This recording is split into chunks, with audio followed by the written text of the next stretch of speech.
मुझे यकीन है कि आपने बहुत से लोगों को ओवरटन विंडो के खिसकने की शिकायत करते हुए देखा होगा और हमेशा की तरह हमारे मुस्लिम दोस्त उस सूची में सबसे ऊपर हैं। वे हमेशा इस्लामोफोबिया सामान्य होने की शिकायत करते हैं, लेकिन एक अहम बात नज़रअंदाज करते हैं। आखिर इस्लामोफोबिया क्यों बढ़ रहा है? हम हिंदू फोबिया, क्रिश्चियन फोबिया, बौद्ध फोबिया क्यों नहीं सुनते? हम उन फोबियाओं को क्यों नहीं देखते? ऐसा क्यों है? इस्लाम में क्या खास है? मैंने सैकड़ों ट्वीट्स, पोस्ट्स और वीडियो देखे हैं, तो ऐसे हजारों लोग होंगे जिनके मन में ये धारणा है। जैसा कि मैंने कहा, वे ज्यादातर मुसलमान ही होते हैं। भारतीय लोग भारतीयों के प्रति बढ़ती नफरत की शिकायत करते हैं, पर वो हिंदुओं के खिलाफ नहीं है। ये भारतीयों के खिलाफ दूसरी वजहों से है, जैसे अमेरिका में H1B वीजा के लिए। और आप जानते हैं, पश्चिमी देशों में ही नहीं, लगभग हर देश में ऐसा महसूस होता है कि अगर बहुत सारे भारतीय आ जाएं तो ये एक स्वाभाविक प्रतिक्रिया है। जब भी आप देखते हैं कि बहुत सारे लोग आ रहे हैं, लोग उस पर प्रतिक्रिया देते हैं, लेकिन ये उस पर एक अलग तरह की प्रतिक्रिया होती है। लेकिन जब बात इस्लाम की आती है तो ये बिल्कुल अलग है। तो मैं सोचता हूँ कि ऐसा क्यों है, और सबसे बड़े मेहदी हसन इसके सबसे बड़े समर्थक है। तो मैं आपको उनके कुछ ट्वीट्स दिखाता हूँ। ये वाला देखिए। वो कहते हैं, देखिए, जुबली डिबेट क्लिप्स ऑनलाइन का नया लड़का भी नस्लवादी है। वो अब भी 2010 के दशक में ही है। वो अब भी मानते हैं कि आप किसी को नस्लवादी या कट्टर कहकर किसी भी आलोचना को बंद कर सकते हैं। देखिए, ये 2010 के दशक में चलता था। लोग हर जगह कैंसल हो जाते थे, और मेहदी हसन वास्तव में, उनका करियर वास्तव में उसी आंदोलन की देन है। मैं उनकी बुराई सिर्फ इसलिए नहीं करूंगा क्योंकि मैं उनसे असहमत हूं या वो कहानी या युद्ध के दूसरे पक्ष पर हैं। वो बहुत समझदार और वाकपटु है। मुझे खेद है, इससे फर्क नहीं पड़ता कि आप कितने समझदार हैं या बहस जीतने पर कितनी किताबें लिखी हैं। अगर आपकी बुनियाद कमज़ोर है तो निष्कर्ष भी कमज़ोर होगा, यानी आप कभी नहीं जीत सकते। लोगों को नस्लवादी, कट्टरपंथी या इस्लामोफोब कहना अब काम नहीं आता। देखिए, वो उनका हवाला देते हैं। अरब लोग भूल जाते हैं कि ये 7वीं सदी नहीं है। देखिए, उन्होंने अफ्रीकी अमेरिकी व्यक्ति का यह कथन चुना है जो मेहदी हसन को बहस की चुनौती दे रहे हैं और उसी को उद्धृत कर रहे हैं। अगर आप इसे अकेले देखें और खुद को 2010 के दशक में सोचें तो लगेगा ये थोड़ा ज़्यादा है। अरब लोग भूल जाते हैं कि ये 7वीं सदी नहीं है, लेकिन अब ये इतना चौंकाने वाला नहीं है। क्यों? हमारे यहाँ FGM, ऑनर किलिंग्स, रोज़ चाकू मारने की घटनाएं होती हैं। नो गो जोन है, महिलाएं कूड़े के थैलों जैसी पोशाक में घूमती हैं। हम देखते हैं मुस्लिम बहुल इलाकों में पश्चिमी महिलाएं जा नहीं सकती। इसका मतलब है कि हमारे पश्चिमी देशों के भीतर ऐसे इलाके हैं जो 21वीं सदी के लंदन से ज़्यादा 7वीं सदी के अरब जैसे दिखते हैं। इसलिए यह चौंकाने वाला नहीं लगता। वह कहता है, यह कहना सामान्य है। क्या वह यहूदी या हिंदुओं के बारे में ऐसा बोलेगा? उसने हिंदुओं को भी जोड़ दिया। तो आप जानते हैं, मुसलमान हमेशा यहूदियों के बारे में ही सोचते रहते हैं, लेकिन वह अब हिंदुओं को भी जोड़ रहा है, जो कि एक बड़ी रियायत है। क्योंकि इसका मतलब है, आप जानते हैं इसका क्या मतलब है? इसका मतलब है कि वो समझता है कि पश्चिमी देशों में जनता की नाराजगी इस्लाम की तरफ कहीं ज़्यादा है बनिस्बत हिंदू, यहूदी, बौद्ध, चीनी या जापानी लोगों के। ऐसा क्यों है? मैं सोचता हूँ, ऐसा क्यों है? तो वह कहता है, क्या आप यह बात यहूदियों या हिंदुओं के बारे में कहेंगे? हाँ, मैं सोचता हूँ वह यह बात यहूदियों या हिंदुओं के बारे में क्यों नहीं कहेगा। शायद इसलिए क्योंकि यहूदी और हिंदू उस तरह की तबाही नहीं मचा रहे हैं जैसी मेहदी हसन के लोगों ने मचाई है। लेकिन आईने में देखने या खुद से सवाल करने के बजाय कि ऐसा क्यों है, ये सारे लोग इस पर प्रतिक्रिया क्यों दे रहे हैं, उसे देखिए। उसने कई और ट्वीट्स किए हैं जहां अब वह डेमोक्रेट्स पर भी आरोप लगा रहा है कि वे इमिग्रेशन और नतीजतन इस्लामोफोबिया आदि पर ओवरटन विंडो को चरम दक्षिणपंथ की ओर खिसकाने में मदद कर रहे हैं। तो वह हमेशा इसी बारे में बात करता रहता है। हाँ, वो खुद को हमेशा पीड़ित बताता है। मैं आपको दिखाना चाहता था कि ओवरटन विंडो दूसरी तरफ भी कितनी बदल गई है, क्योंकि जो दिखाने जा रहा हूँ वो सामान्य नहीं है। मैं साशा बैरन कोहेन की एक बहुत अच्छी फिल्म देख रहा था जिसका नाम था लेडीज़ फर्स्ट। मुझे पता है कि यह सुनने में बहुत वोक लग सकता है, लेकिन असल में ये बहुत समझदारी से बनाई गई थी। ये कोई फिल्म रिव्यू नहीं है। इसमें लंदन में आधारित एक सीन दिखाया गया था। उस सीन में वह उस महिला से मिलने जाता है जिसे उसने निकाला था, जिसकी 14-15 साल की बेटी है और जो लंदन में रहती है। लड़की स्केटबोर्ड पर बाहर जाती है और कहती है, ठीक है मम्मी, आप ऑफिस जाओ, मैं बाहर सड़क पर खेलने जा रही हूँ। मैंने सोचा, यही तो है जैसा हमने लंदन की कल्पना की थी, है ना? लेकिन अब लंदन पहले जैसा नहीं दिखता। ओवरटन विंडो इतनी बदल गई है कि अपने ही शहर पहचानना मुश्किल है। यही ऑस्ट्रेलिया में भी हुआ है, मैं पक्का कह सकता हूँ। मैं यहाँ 20 साल से ज़्यादा हूँ। मैं बता सकता हूँ कि हमारे उपनगर अब अलग दिखते हैं और हमें इसे चुपचाप स्वीकार करने को कहा जा रहा है। ओवरटन विंडो में काफ़ी बदलाव आ गया है। लोगों को बदला जा रहा है, उनकी संस्कृतियाँ मिटाई जा रही है और उन्हें कहा जा रहा है कि यह बिल्कुल ठीक है, बस इसे स्वीकार कर लो। कुछ भी बोलो, लोग आपको नस्लवादी या कट्टरपंथी कह देते हैं, लेकिन पता है क्या, कुछ चीज़ें लेबल्स के डर से भी ज़्यादा ताकतवर होती हैं। जैसे आपकी जिंदा रहने की इच्छा, अपने जीवन के तरीके की रक्षा करने की चाहत। इसी कारण ये लोग इन संस्कृतियों के अपने लोग हैं। जरूरी नहीं कि उस जमीन के मूल निवासी हो। ये लोग कहते हैं कि गोरे एंग्लो ऑस्ट्रेलियाई ऑस्ट्रेलिया के मूल निवासी नहीं हैं, जबकि वे ऑस्ट्रेलिया नामक राष्ट्र राज्य के मूल निवासी है। ऑस्ट्रेलिया राष्ट्र राज्य गोरे ऑस्ट्रेलियाई लोगों ने बनाया था, सही है, इसमें कुछ गलत नहीं है। इसलिए मैं कहता हूं कि इसे 70% ही रहना चाहिए। अब बिना देरी के दिखाता हूं कि ओवरटन विंडो कितनी बदल गई है। इस मुस्लिम महिला को देखिए। सोचिए, अगर ये बात सऊदी अरब या पाकिस्तान में कहते तो आपको क्रेन से लटका दिया जाता। यहाँ वही बातें बार बार दोहराई जा रही हैं। कम से कम इस महिला ने कुछ लिहाज दिखाया है। ये उतने कठोर नहीं है जितने कुछ लोग हैं जिन्हें मैं दिखाऊंगा। सच्चाई ये है कि यूके अब कभी भी श्वेत नहीं रहेगा। ऐसा अब होने वाला नहीं है। दोस्तों, ऐसा अब होने वाला नहीं है। हार मान लो, अपनी विरासत छोड़ दो, क्योंकि आप जानते हैं हम ऐसे दुनिया में रहते हैं जहां ये कहना बिल्कुल ठीक है कि मैं काला होने पर गर्व करता हूं, मैं ब्राउन होने पर गर्व करता हूं, मैं मुस्लिम होने पर गर्व करता हूं। अगर आप कहते हैं मैं श्वेत होने पर गर्व करता हूं, तो आप श्वेत लोगों को ऐसा कहते नहीं देखेंगे। असल में अब कुछ लोग जो ये कहते हैं वो भी इसी प्रतिक्रिया में कहते हैं, जो 10-15 साल पहले कभी ऐसा नहीं कहते थे, क्योंकि तब ऐसा कहने की कोई जरूरत ही नहीं थी। लेकिन उन्हें चरम दक्षिणपंथी, श्वेत सर्वोच्चतावादी वगैरह के रूप में लेबल कर दिया जाता है। और देखिए, मुझे गलत मत समझिए, कुछ जातीय राष्ट्रवादी जरूर हैं। मैं जातीय राष्ट्रवादी आंदोलन की बढ़ोतरी को उस चीज का नतीजा मानता हूं जिसे हमें नया सामान्य कहकर बेचा गया है। सोचिए, ओवरटन विंडो कितनी बदल गई है। ये महिला आपको बता रही है कि श्वेत ब्रिटिश लोग अपने ही देश के मालिक नहीं रहेंगे। ऐसा नहीं होने वाला, इसे छोड़ दो। खैर, मेरे पास आपके लिए एक खबर है मैडम, उन्हें ललकारो मत। ये श्वेत लोग 300-400 वर्षों से दुनिया पर राज कर रहे हैं। इनमें अपार बर्बरता, तकनीकी प्रगति की क्षमता है और इन्होंने हर क्षेत्र में अपनी महान क्षमताएं दिखाई है। तो मैं सच कहूं तो इनके खिलाफ दाव नहीं लगाऊंगा। हाँ, ये अपने ही नुकसान तक इतने सभ्य हो गए हैं, ऐसा मैं कहूंगा। लेकिन भालू को छेड़ना समझदारी नहीं है। आप चाह सकते हैं, लेकिन ये यथार्थवादी नहीं है। ऐसे ही हमारे माता पिता जिन्होंने पाकिस्तान, अफगानिस्तान, इराक, सोमालिया छोड़ा है, उन्होंने सभी ने एक संयुक्त पहचान बना ली है। हमारे माता पिता जो अफगानिस्तान, पाकिस्तान और सोमालिया से आए हैं, शायद एक दूसरे से नफरत करते हों, लेकिन उनकी समानता यह थी कि वे प्रवासी या मुस्लिम थे। उन्होंने भारतीयों का जिक्र नहीं किया क्योंकि वह मुस्लिम महिला है। मुस्लिम लोग आखिर में हिंदुओं से नफरत ही करेंगे। वे हिंदुओं से नफरत करते हैं। तो आप देख रहे हैं, वे इन दरारों को बनाते हैं और फिर उनका फायदा उठाते हैं। फिर वे कहते हैं, इसे सह लो, अब यही नया चलन है।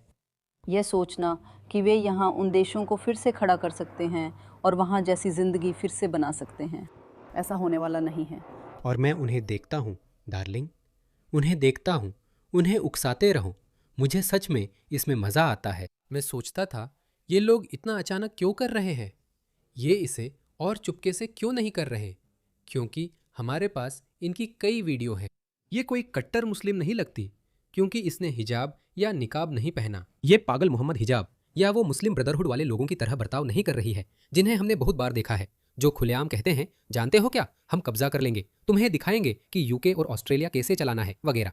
ये उन लोगों की तरह बर्ताव नहीं कर रही है। तो मैं अक्सर सोचता हूँ वो लोग शो शुरू होने से पहले अपने पत्ते क्यों दिखा देते हैं? वो ऐसा क्यों करते हैं?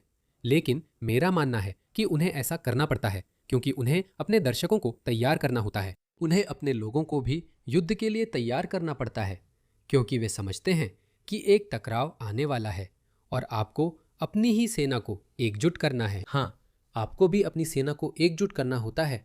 यही वे लोग कर रहे हैं। लेकिन ये महिला, ठीक है, देखिए, मैं निष्पक्ष रहना चाहता हूँ। वो थोड़ी ज्यादा विचारशील है। मुझे लगता है कि वो बीच का रास्ता निकालने की कोशिश कर रही है। माफ कीजिए, जब आप कहते हैं अरे जानते हो क्या, तो इसमें कोई बीच का रास्ता नहीं है। हम आपकी जगह लेने वाले हैं। भूल जाइए, आपकी जगह ली जा रही है। और कियर स्टारमर और एंथोनी एल्बेनिसी जैसे लोग कहते हैं कि अब यही नया चलन है। इस बात को स्वीकार कीजिए कि यह दोनों लोगों के लिए एक बड़ी क्षति है। क्यों दोनों लोगों के लिए? क्यों दोनों लोगों के लिए? क्यों? क्योंकि आपने हमें उपनिवेशित किया था। दोनों लोगों के लिए ये होने वाला है और मैं इस बात को स्वीकार करती हूँ कि ये दोनों लोगों के लिए, दोनों पक्षों के लिए एक बड़ी क्षति है। लेकिन सच्चाई ये है कि हमें आगे बढ़ना होगा। सच्चाई ये है कि हमें मिलकर ये पता लगाना होगा कि आगे बढ़ते हुए ब्रिटिश होना क्या मायने रखता है। ऐसा समाज बनाना जिसमें हम सभी शामिल हों, उसका क्या मतलब है, जहाँ उसमें मेरे जैसे और आपके जैसे लोग भी शामिल हों। क्या यह अद्भुत नहीं? वे हमेशा इसे मेरे जैसा दिखने तक सीमित कर देते हैं, जबकि असल में बात आपके जैसे दिखने की नहीं है। वो दिखती है, मैं भी दिखता हूँ। मैं उनसे ज़्यादा मिलता जुलता हूँ किसी ब्रिटिश के मुकाबले। ठीक है, हम दोनों ब्राउन हैं, लेकिन हमारे व्यवहार में बड़ा फर्क है। और मैं आपको बता सकता हूँ, ये सारे देशभक्त, चाहे वो ब्रिटिश देशभक्त हों या अमेरिकी या ऑस्ट्रेलियाई, वे उनके मुकाबले मेरे साथ ज़्यादा सहज महसूस करेंगे। ऐसा क्यों? उसने नई पहचान बना ली है, लेकिन मुस्लिम पृष्ठभूमि नहीं छोड़ पाई है। वो अफगानिस्तान, पाकिस्तान या सोमालिया से आई है। आखिर क्यों? इससे क्या फर्क पड़ता है? अगर इन लोगों ने ध्यान दिया होता कि हम अब ब्रिटिश हैं, तो मुझे गर्व होता। मैं और ज़्यादा सीखूंगा हेस्टिंग्स की लड़ाई के बारे में। मैं ब्रिटिश विरासत पर और ज़्यादा गर्व करूंगा। मैं ब्रिटिश इतिहास को अपना इतिहास मानूंगा। मैं इसे समझूंगा। मैं चर्चिल पर गर्व करूंगा। मैं द्वितीय विश्व युद्ध के दौरान, ब्लिट्ज के दौरान ब्रिटिश लोगों की कुर्बानियों पर गर्व करूंगा। क्या हुआ था? लोग हिटलर की लंदन पर बमबारी से कैसे बचे? लेकिन नहीं, शायद उसे इसके बारे में कुछ भी नहीं पता। और ये सिर्फ उसकी नहीं, बल्कि ब्रिटेन के शासक वर्ग की भी गलती है। आप अपने स्कूलों में क्या पढ़ा रहे थे? अब ब्रिटिश स्कूलों में मैं बस यही देखता हूँ, वे प्रार्थना करना सीख रहे हैं। वे इस्लाम के बारे में सीख रहे हैं। ये क्या है? अरे, वो ज्यादा समझदार थी और कह रही थी कि हमें बीच का रास्ता निकालना होगा। अगला देखिए। ये मुद्दा जातीय सफाया है। जब आप पूरे जातीय समूह को उनके घर से हमेशा के लिए बसाने की बात करते हैं तो इसे जातीय सफाया कहते हैं। और फिर श्वेत ब्रिटिश आबादी 6 लाख कम हो गई है, जबकि अल्पसंख्यक आबादी 12 लाख बढ़ गई है। तो हाँ दोस्तों, हम जीत रहे हैं। हाँ दोस्तों, हम जीत रहे हैं, तो हमारी संख्या बढ़ रही है। जातीय सफाया, वो इस पर इतराती है। ये बहुत गलत कदम है, आश। तो दोस्तों, उसका नाम आश है, आशा। मुझे लगता है वो बीबीसी के लिए काम करती है। मुझे नहीं पता कि वो अभी भी बीबीसी के लिए काम करती है या नहीं। ये बहुत बेवकूफ़ी भरा कदम है। आप है, आप सचमुच भूखे शेर के सामने नाचकर स्टेक लहरा रहे हैं और कह रहे हैं, मेरे पास स्टेक है, तुम भूखे हो। ये सही कदम नहीं है।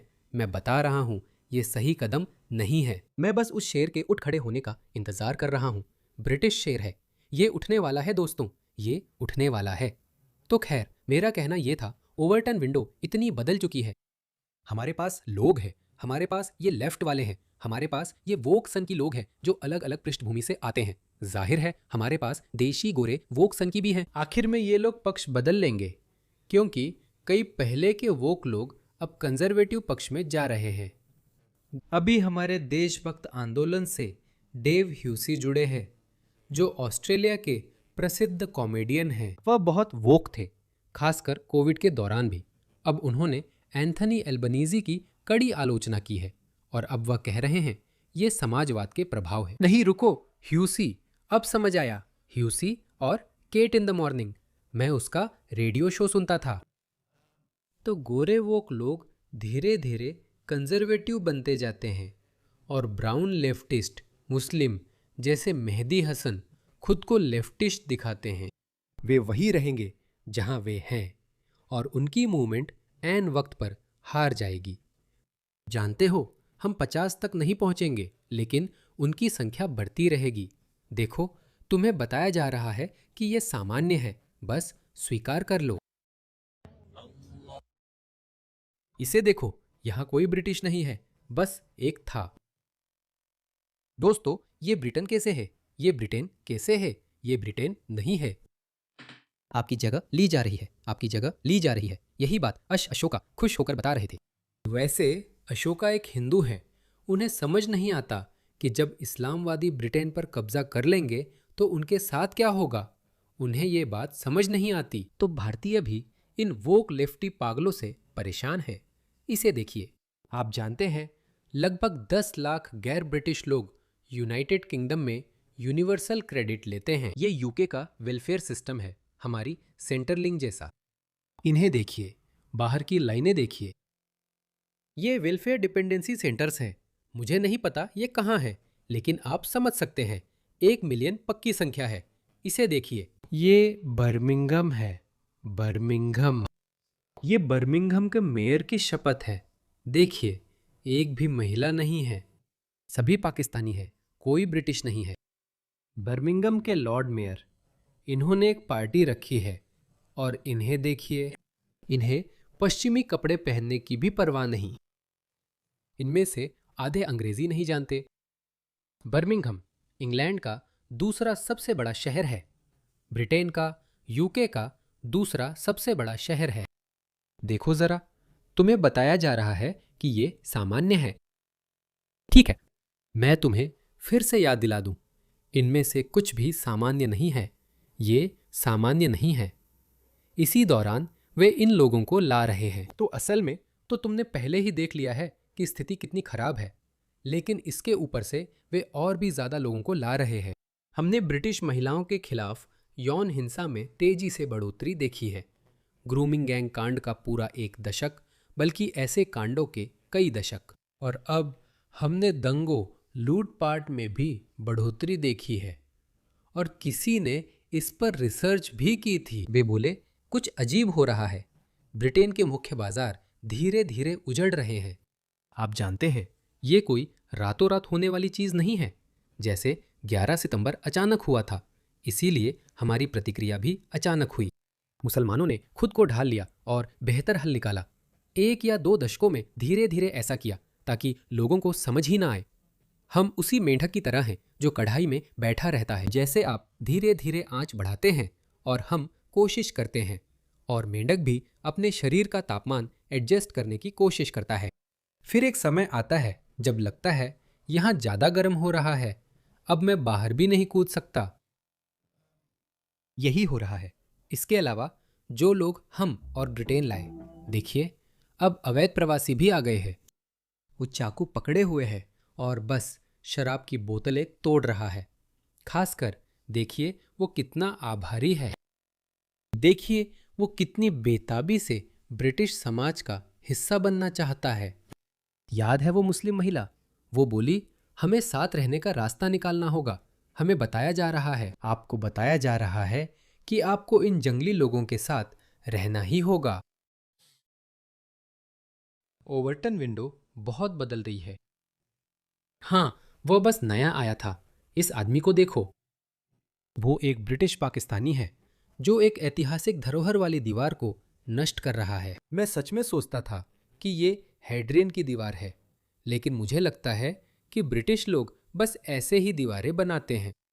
माना जाता है कि ये बहुत पुरानी है। ऑस्ट्रेलिया में हमारे पास वो कमजोर सी बाड़ होती है, आप जानते हैं, जिसमें कांटेदार तार लगे होते हैं। तो मुझे याद है जब मैं मिडलैंड, इंग्लैंड, यॉर्कशायर, डेल्स और उस इलाके से गुजर रहा था, मैंने ये दीवारें हर जगह देखी। न जाने क्यों मैंने सोचा यही बदनाम हेड्रियन की दीवार है, लेकिन ये वो नहीं है। ये बस एक आम दीवार है, लेकिन उसे देखो, वो बिना किसी वजह के इसे तोड़ रहा है। इसका उसकी धार्मिकता से कोई लेना देना भी नहीं है। ये तो उसके धर्म पर हमला भी नहीं है। ये कुछ भी नहीं है। जैसे जब लोग कहते हैं कि तुम इस्लाम का मजाक उड़ाते हो, हमारे पैगंबर का मजाक उड़ाते हो, कुरान जलाते हो, इसलिए हम ऐसा बर्ताव कर रहे हैं। लेकिन वो क्या कर रहा है? मैं तुम्हें वो अफगान आदमी दिखाऊंगा जो यूं ही शराब की बोतलें तोड़ रहा था। कुछ दिन पहले मैंने तुम्हें एक मुस्लिम इमाम का वीडियो दिखाया था जो इंग्लैंड की सड़कों पर धर्म प्रचार कर रहा था और जिसकी इजाज़त भी नहीं होनी चाहिए। मुश्किल वक्त में सख्त फैसले ज़रूरी है। हमें बर्बर विचारधारा का प्रचार नहीं होने देना चाहिए। उसने 2 ब्रिटिश लड़कियों से बात की जो छोटी शॉर्ट्स में थीं और वहाँ ये सामान्य है, और वो उनसे कह रहा था तुम इसके लायक हो कि तुम्हारे साथ बुरा हो। तुम दीवार क्यों तोड़ रहे? तुम दीवार क्यों तोड़ रहे हो? तुम दीवार क्यों तोड़ रहे हो? ये तुम्हारी दीवार नहीं है, समझे? ये तुम्हारी दीवार नहीं है, समझे? मैंने अभी उन लोगों को देखा जो दीवार तोड़ने की कोशिश कर रही थी। मुझे परवाह नहीं है। ये तुम्हारी दुनिया नहीं है। मुख्य सड़क के अंत में एक रास्ता है, वहां भी एक रास्ता है। ये तुम्हारी संपत्ति नहीं है दोस्त। तुम सिर्फ इसलिए चीजें तोड़ते हुए नहीं घूम सकते क्योंकि तुम्हें वहां से गुजरना है। तुम इसके ऊपर से नहीं जा सकते। मैं तुम पर चिल्ला रहा हूं। मुझे फर्क नहीं पड़ता, ये तुम्हारी दीवार नहीं है। मैंने तुम्हें दीवार तोड़ते हुए देखा और वीडियो बना लिया। ये तुम्हारी दीवार नहीं है तो इसे छोड़ दो, दखल मत दो।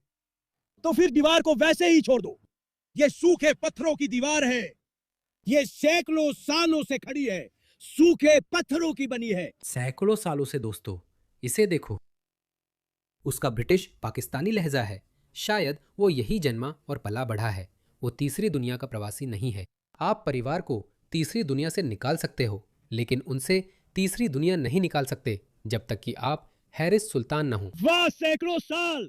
आपको मेरी तरह ज्यादा आईक्यू होना चाहिए। इसे सही करने में प्रति मीटर हजारों पाउंड खर्च होते हैं और आप सोचते हैं कि आप यहाँ आकर। तुम बात क्यों कर रहे हो? ब्रिटिश लोग जरूरत से ज्यादा सभ्य है। आप लोग अपनी ही भलाई के लिए जरूरत से ज्यादा सभ्य हो गए हो। उसमें जोर से छेद कर दो क्योंकि तुम्हें पार करना है। वहां नीचे चलो, वहां दीवार में एक बड़ा सा छेद है, उसी से निकल जाओ। मुझे नहीं लगता कि मैं ऐसा करता। मैं ये नहीं कह रहा कि मैं माइक टाइसन हूं, पर शायद मैं खुद को सिर्फ बातों तक नहीं रोक पाता। वो वाला दीवार के साथ नीचे जाओ, वहां एक जगह पहले से खुली मिलेगी। तुम्हें प्रॉपर्टी को तोड़ने फोड़ने की कोई जरूरत नहीं है। क्या कर रहे हो? लेकिन तुम मेरी रिकॉर्डिंग क्यों कर रहे हो? ताकि तुम्हें फेसबुक पे डाल सकूं। क्या तुम मेरी रिकॉर्डिंग क्यों कर रहे हो? और यूट्यूब पर भी, ताकि अगली बार कोई ऐसा मुसलमान जो हमेशा खुद को पीड़ित बताता है तुमसे कहे कि तुमने इस्लामोफोबिया को सामान्य बना दिया है। ओवरटन विंडो बदल चुकी है। तुम यहूदी या हिंदुओं पर ऐसा नहीं कहोगे। उनसे पूछो क्यों? हिंदू भी ब्राउन है। अगर तुम्हारा कारण नस्लवाद है तो हिंदू भी ब्राउन है। अमेरिका और ऑस्ट्रेलिया में भारत विरोधी तत्व बढ़ रहे हैं, लेकिन वो अलग हैं। ये ऐसा है, ठीक है। वो क्यों है? ऐसा क्यों है? मैं हर जगह तेज बॉलीवुड म्यूजिक क्यों सुन रहा हूँ? पता है मैं इन लोगों को सड़कों पर बॉलीवुड की तरह डांस करते हुए क्यों देख रहा हूँ? और जाहिर है कुछ सफाई से जुड़ी समस्याएं भी हैं। ये अलग तरह की आलोचना है और बिल्कुल सही है। हर जगह के अपने नियम होते हैं और कुछ संस्कृतियों में कुछ चीज़ों से समस्या हो सकती है, लेकिन कोई ये शिकायत नहीं कर रहा कि बौद्ध लोग बस यूं ही धमाके कर रहे हैं, वो औरतों को चाकू मार रहे हैं या वो कोई ग्रूमिंग गैंग बना रहे हैं। नहीं, ऐसा क्यों है कि पश्चिम में और अब ये जापान में भी हो रहा है? इसी वजह से मुझे लगता है कि जापानी लोगों को भी हमारे वेस्टर्न पैट्रियट टेलीग्राम ग्रुप से जुड़ना चाहिए। लिंक डिस्क्रिप्शन बॉक्स में है। दुनिया भर में एक वैश्विक देशभक्त राष्ट्रवादी आंदोलन हर जगह बढ़ रहा है। ये सिर्फ पश्चिम में नहीं है, लगता है ये जापान में भी बढ़ रहा है। वहाँ से ऐसे वीडियो रोज आ रहे हैं जापानी कार्यकर्ताओं द्वारा, जिन्हें भी वही समस्या हो रही है, उन्हीं आम संदिग्धों के साथ, मेहदी हसन के लोगों के साथ। क्यों? मुझे लगता है आप जानते हैं इसका जवाब। क्यों?